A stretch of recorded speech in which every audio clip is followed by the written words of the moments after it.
Y como es la presentación de esta investigación histórica en la FIL, debo también agradecer a cada uno de ustedes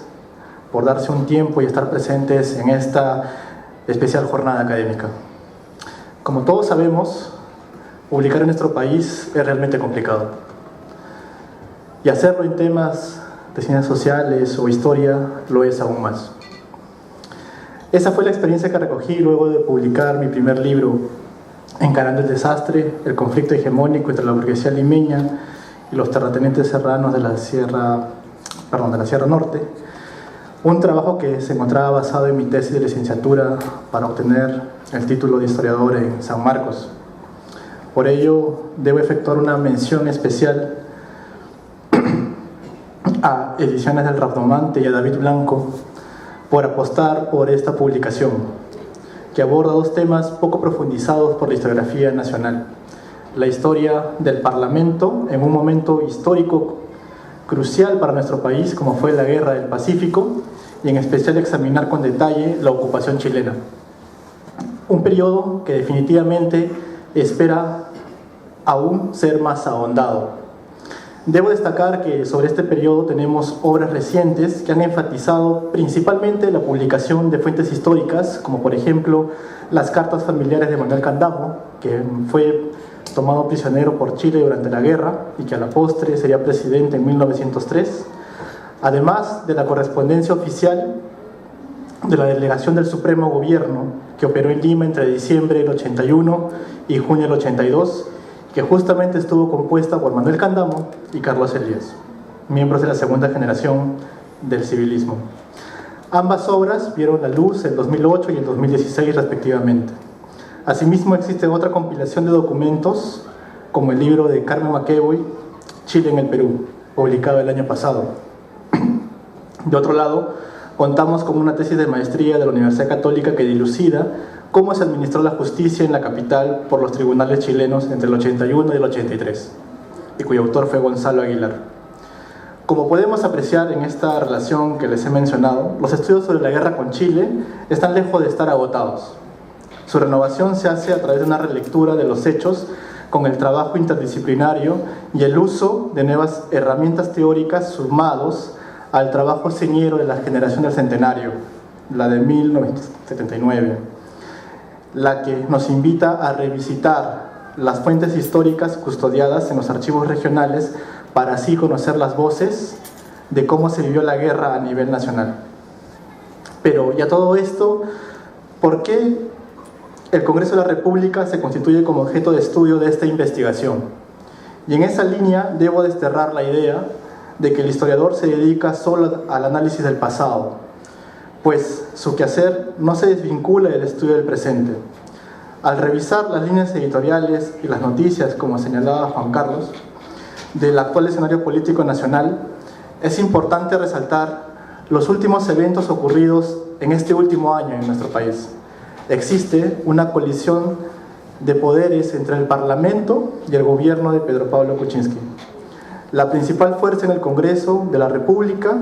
es Fuerza Popular, con Keiko Fujimori como su principal lideresa,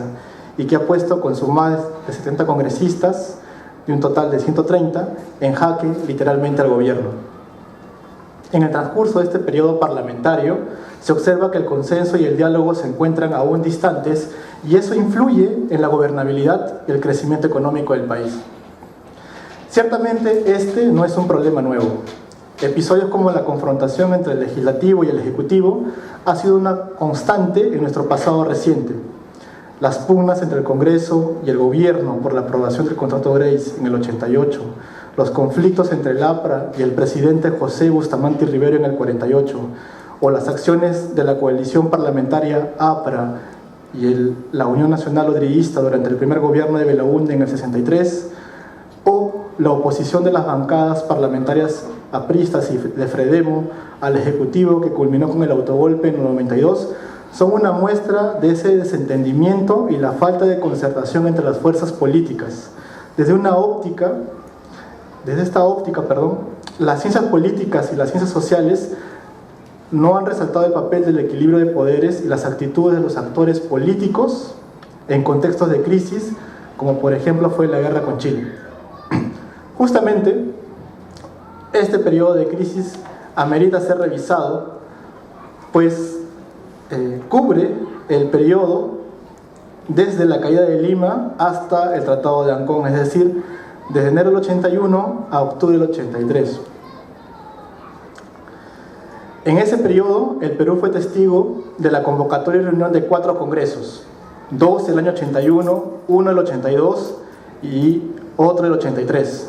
Su distribución se realizó en distintas sedes a nivel nacional: en Chorrillos, convocado por García Calderón; en Ayacucho, Sierra Central de nuestro país, convocado por Nicolás de Piérola; en la Sierra Norte, en Cajamarca, por Miguel Iglesias; y finalmente en Arequipa, la Sierra Sur, por Lizardo Montero. Recordemos que según la Constitución del 60, antes el Congreso se reunía cada 2 años. En el 79 se aprobó la convocatoria anual de las cámaras de diputados y senadores cada 28 de julio. A fines de ese año, la dictadura de Piérola suprimía el Parlamento. Las preguntas que afloran ante el escenario de la ocupación y el papel del Congreso son: ¿cuál fue la actitud del Parlamento y los partidos políticos que participaron en sus sesiones en el desenlace de este conflicto internacional? ¿Cómo se llevó a cabo el sufragio para elegir a los congresistas si gran parte del territorio nacional se encontraba ocupado por el ejército invasor?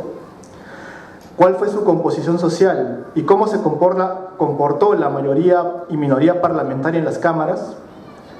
¿Tuvo una real eficacia la producción legislativa para resolver los problemas que exigía el país en la atención de la crisis y su agenda interna? Los congresos tuvieron un real poder de disuasión ejerciendo su función de control político frente al Ejecutivo. Estas interrogantes son abordadas en el presente libro. Para ello se tuvo que analizar la documentación proveniente de los archivos de la Cancillería, del Congreso de la República, del Centro Histórico Militar del Perú, de la Biblioteca Nacional y del Archivo Regional de Cajamarca. En ese sentido, puedo afirmar que como resultado de la investigación, cada parlamento representó en la práctica los diferentes intereses en pugna de los grupos de poder, visibilizando la lucha por la hegemonía de la clase política y en particular por cada caudillo: García Calderón, Nicolás de Piérola, Miguel Iglesias y Lizardo Montero,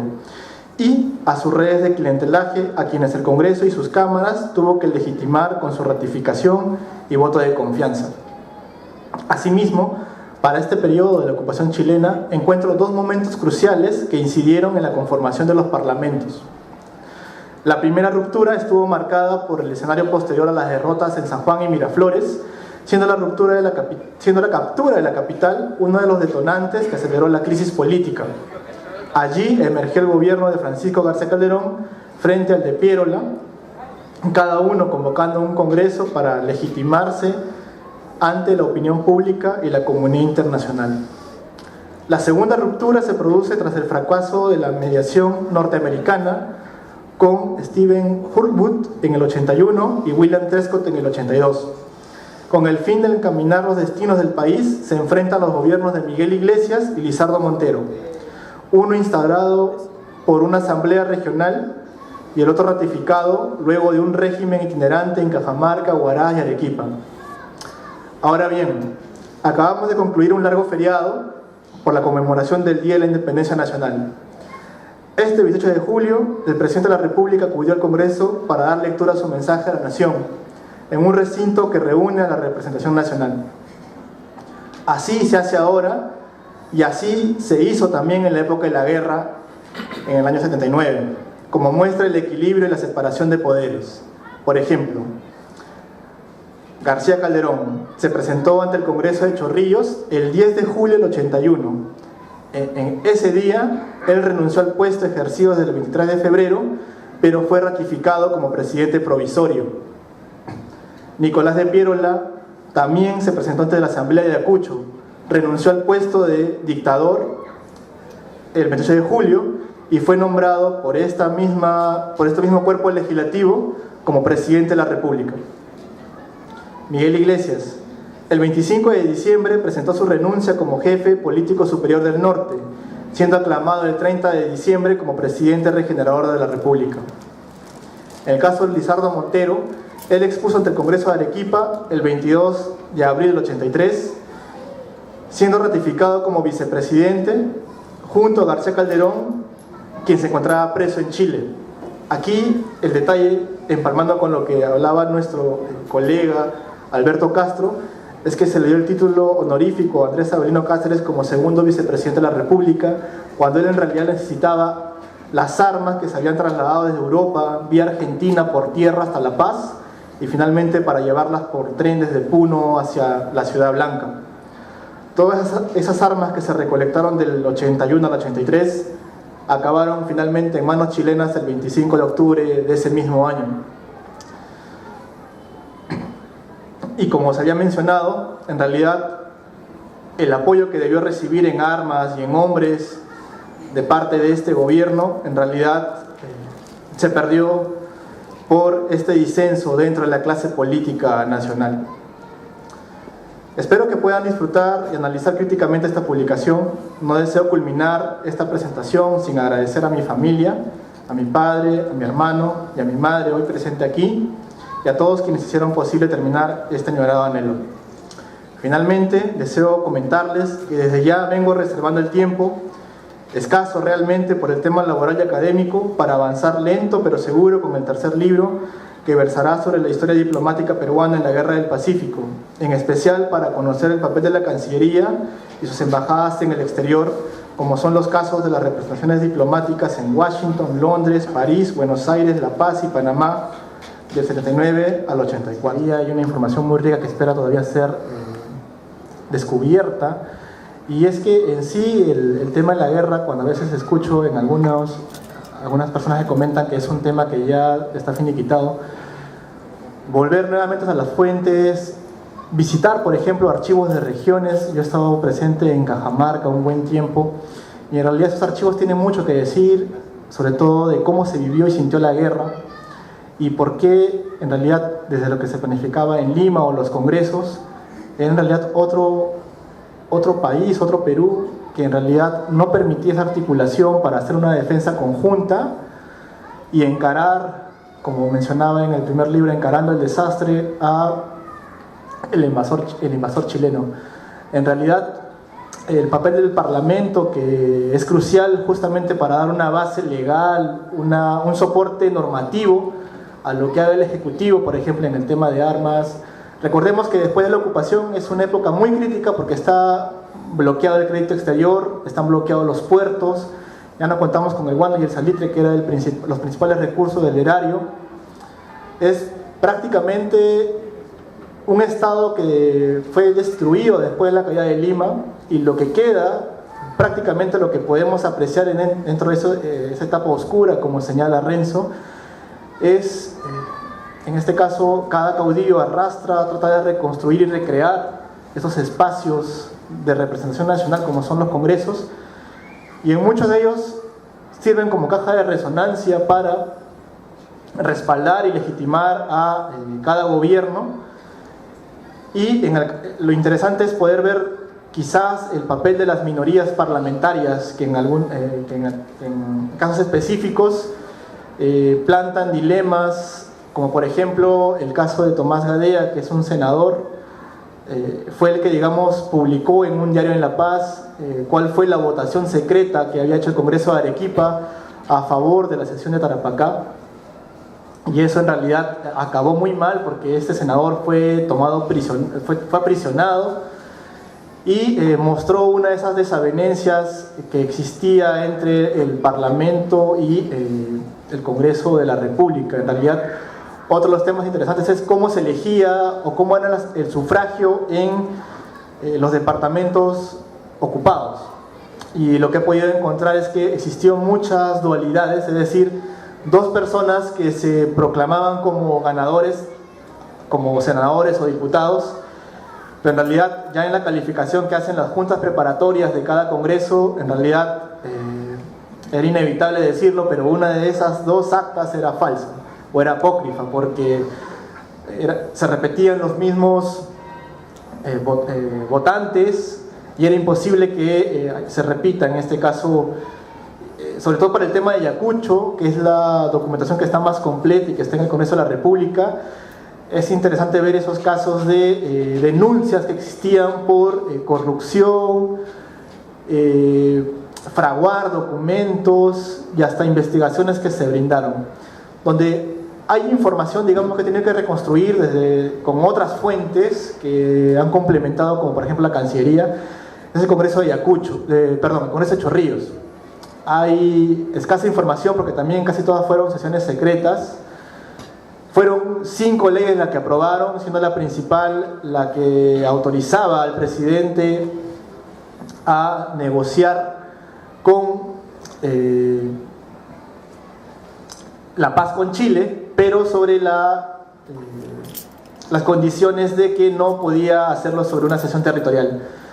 Y en este caso y también es la tarea de la historia, es desmitificar, digamos, las figuras o los grandes personajes. En el caso de García Calderón yo encuentro algo muy particular, se conoce mucho acerca de él, de que fue un presidente que debido a su patriotismo fue tomado prisionero y llevado a Chile. En efecto, eso concuerda con las narraciones históricas que tenemos, pero también hay un dato interesante que, digamos, él insurge contra un gobierno que ya estaba instaurado, que era el de Pierola, que también surge por un golpe de Estado. Pero el detalle es que García Calderón asciende a este puesto como presidente provisorio y se conoce más de él su labor académica, intelectual, pero no se habla mucho, y eso, digamos, ahí hay un contrapunto, digamos, que yo hago una discusión con la historiografía que he tratado anteriormente, como por ejemplo la autora Margarita Guerra, donde, digamos, se plantea, y en este caso yo hago un seguimiento a la biografía de García Calderón, y en realidad él no solamente era un intelectual renombrado, dicho el diccionario de la legislación peruana, sino también era vicepresidente de la Compañía de Obras y Fomento de Henry Mays, que tenía involucrada gran parte del tesoro para la construcción de ferrocarriles. Era presidente de la Asociación de Bancos del Perú, y este capital de los bancos estaba invertido o se había trasladado a la Compañía Nacional de Salitre, cuyo presidente era justamente Francisco García Calderón. Entonces no es una casualidad que él asuma el poder como presidente provisorio, que al final va a ser ratificado, porque él renuncia, y en realidad este Congreso de Chorrillos fue el que más problemas tuvo para instalarse, porque desde mayo que convocan a las juntas preparatorias, en realidad tuvo casi más de 2 meses y no podían contar con el quórum. Al final se ven obligados a hacer elecciones prácticamente amañadas, sabía quiénes iban a ser los ganadores, y eso, digamos, minaba mucho su legitimidad. Y al final, gracias a la estrategia de García Calderón de contar con el apoyo norteamericano y francés, es que él logra aislar a Nicolás de Pierola, que tampoco lleva a cabo una gran actividad con la Asamblea de Ayacucho, porque la gran obra de Ayacucho fue aprobar un estatuto provisorio,